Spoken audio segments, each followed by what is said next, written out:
আসসালামু আলাইকুম রহমতুল্লাহ বরকাতু। সম্মানিত দর্শক মণ্ডলী, আজকে আমি আল্লাহর রহমতে এক বোনের রুকাইয়া করলাম, আমাদের মুসলিম বোন, যার 12 বছর ধরে সাদা স্রাবের সমস্যা ছিল।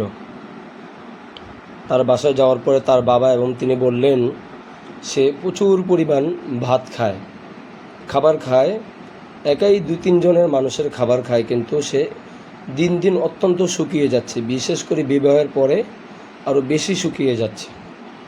তো যখন তাকে রুকাইয়া করলাম আজকে 4 দিন সহ, তো তার আলহামদুলিল্লাহ আল্লাহর রহমতে আজকে আমি গিয়ে জিজ্ঞেস করলাম যে তার 3 দিন রুকাইয়া করার পরে আজকে যখন আমি রুকাইয়া শুরুতে জিজ্ঞেস করলাম আপনার সমস্যায় কতটুকু দূর হয়েছে, সে বলল যে একবারে ভালো হয়ে গিয়েছে।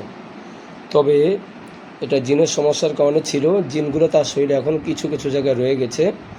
জিনগুলা একবার হাতে, একবার কাঁধে, একবার বুকে, একবার মাথায়, একবার পায়ে, বিভিন্ন জায়গায় দৌড়াদৌড়ি করে, গোস্ত লাফায়। সে বুঝতে পারে এই যেহেতু সে যখন 5 এবং 6-এ পড়তো, তার খালার বাসায় ছিল, ওই সময় কিছু সে ড্রেনের মধ্যে কিছু সাপ মেরেছিল এবং এবং একটা বিড়াল, পচা গলা একটা বিড়াল সন্ধ্যার সময় সে হিন্দু বাড়ির কাছে ডাস্টবিনে ফেলে রেখে এসেছিল। যখন আয়াতুন নূর তিলাওয়াত করেছিলাম তার চোখের সামনে এগুলো ভেসে ছিল আর কি। এতে বোঝা যায় যে সাপগুলো হয়তো জিন ছিল বা জিন বা জাদুরও সমস্যা থাকতে পারে। তবে জিনের যখন আয়াতগুলো পড়া হয় তখন তার রিয়াকশনটা একটু হয় বেশি।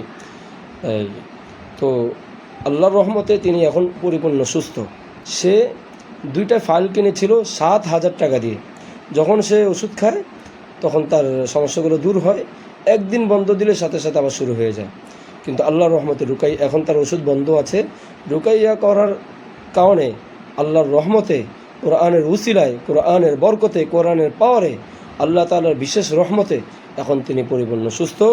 আমরা দোয়া করি আল্লাহ তাকে মৃত্যু পর্যন্ত তাকে যেন এই রোগ না দান করেন।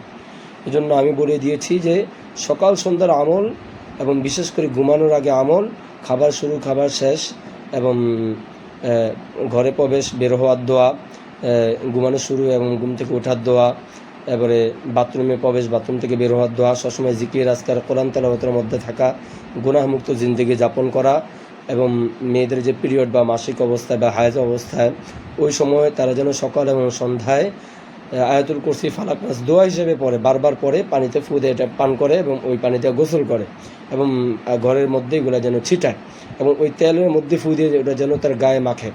এই ধরনের আমল যত বেশি বেশি করবে, যত কঠিন সমস্যা থাকুক, জিন জাদু বদনজর সকল সমস্যা ইনশাআল্লাহ আল্লাহর রহমতে অবশ্যই দূর হয়ে যাবে, মানুষ পরিপূর্ণ সুস্থ হয়ে যাবে।